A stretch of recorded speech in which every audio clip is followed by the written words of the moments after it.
Welcome to Afternoon Drive, Chris. Thanks for having me, Allison. What was your reaction to today's announcement?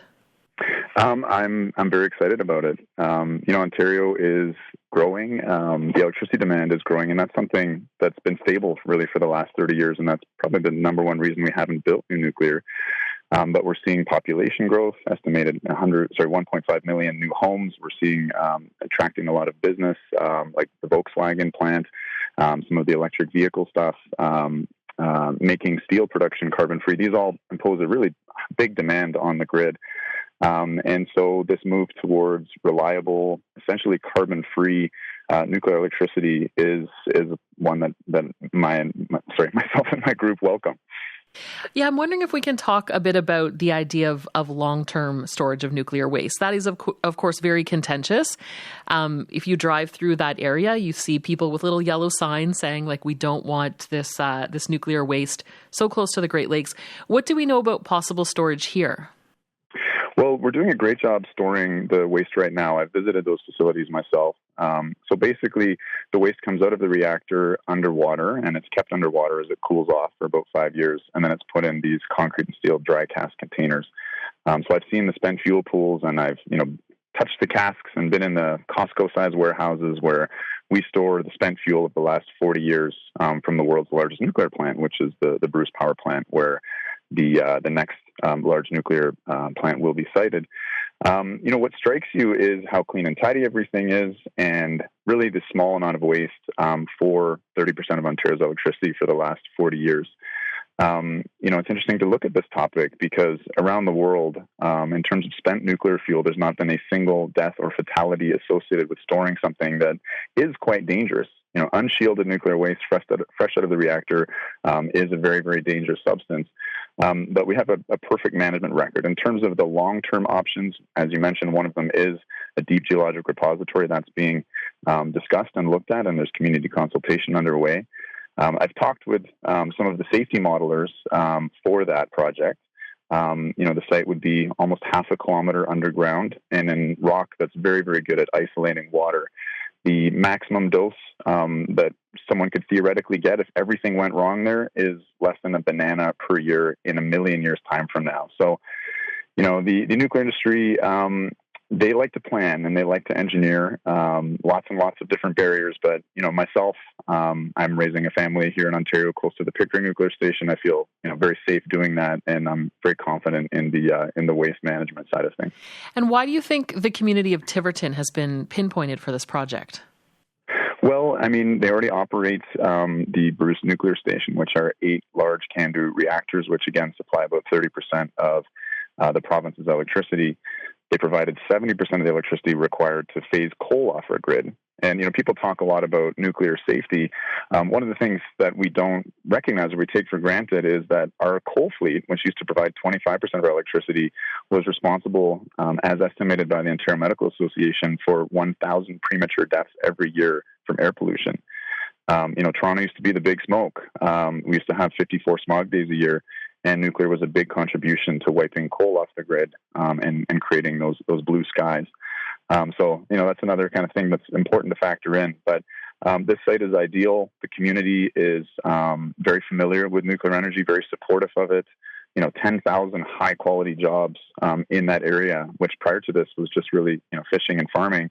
Now you have tons and tons of skilled laborers, PhDs, engineers, all kinds of folks that are gainfully employed and are very enthusiastic about expanding on something that's working very well. But not everyone agrees with this possible move, of course. Earlier today, we spoke to the Ontario Clean Air Alliance. I'll just ask you to listen here. This is Jack Gibbons. It simply makes no sense to build a new nuclear reactor when renewable energy can keep our lights on at a much lower cost without creating deadly radioactive nuclear waste, which future generations will have to safeguard for 1 million years. Doug Ford's proposal to build a new large nuclear reactor will simply push up our electricity rates, make life less affordable for ordinary Ontario families, and make our industry and make our businesses less competitive. Whereas if we invested in low-cost solar and wind power, we could actually lower our electricity rates So that was Jack Gibbons there. He's with the Ontario Clean Air Alliance. So, Chris, why would you support nuclear power over other non-emitting sources like solar or wind? Well, I mean, today's a good example. It's, as you're mentioning, 39 degrees. It's a hot, humid day. And something about these hot, humid days that we often don't notice is that the wind turbines often aren't spinning. So we have quite a large fleet, about 5,000 megawatts. That's close to the size of the nuclear plant we're looking at building. Typically, during our heat waves, they operate at about 5% capacity. So produce very, very little electricity when we need it the most. And that's, pretty important. You might think of air conditioning as a luxury, but I can tell you for my elderly patients, my patients living in poverty, maybe with mental illness, they die in heat waves. It's vitally important that we have reliable electricity. And as we move towards electrifying everything, that's your car, that's your heat pump, that's the factories, that becomes more and more important. It is interesting, Jack Gibbons from the Ontario Clean Air Alliance, they actually received quite a bit of money from Union Gas and Enbridge Gas to promote natural gas as the transition fuel away from coal. So I think that they don't have a ton of credibility on this and really represent a bit of a boomer anti-nuclear phenomenon. We did do a big wind and solar build-out. It's estimated to cost us $60 billion over the life of these lucrative contracts that were signed mostly with private developers.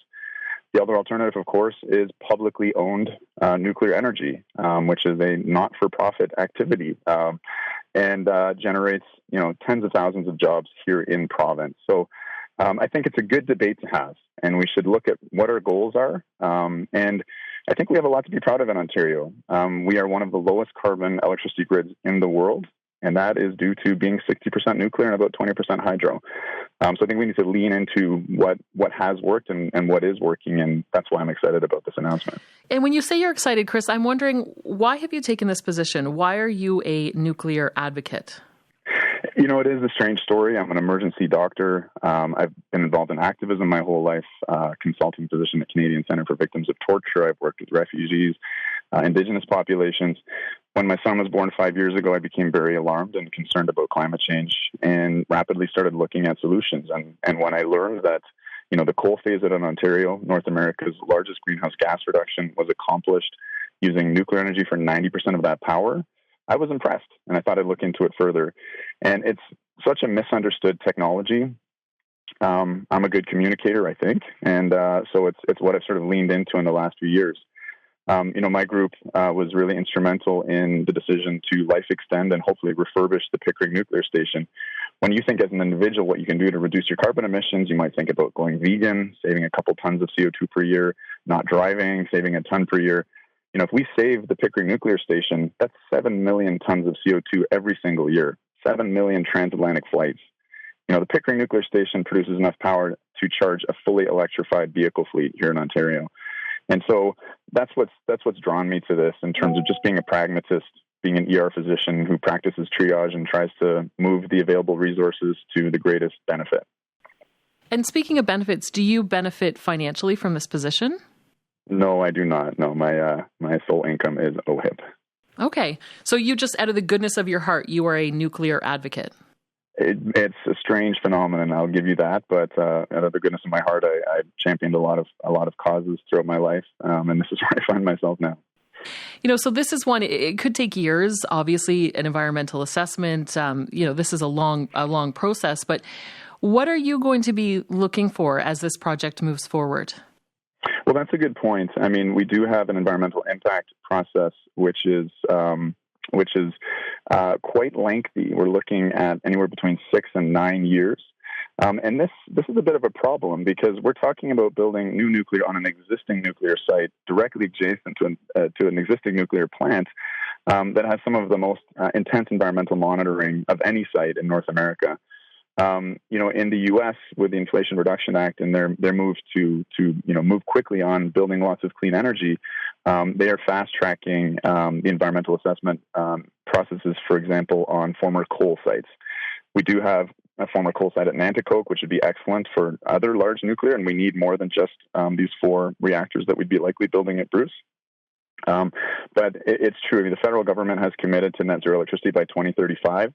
but they've sort of put a stumbling block right in the way of that by these environmental impact assessment processes, which could take upwards of a decade. We don't have much time. Nuclear is a proven and excellent climate-fighting tool, so that needs to be looked at more carefully. Well, Chris, this story isn't going anywhere, and I'm sure we'll be speaking about this again. Thank you for coming on Afternoon Drive today. I look forward to it. Thank you for having me, Allison. Chris Keefer, the president of Canadians for Nuclear Energy. That's a grassroots nuclear advocacy group.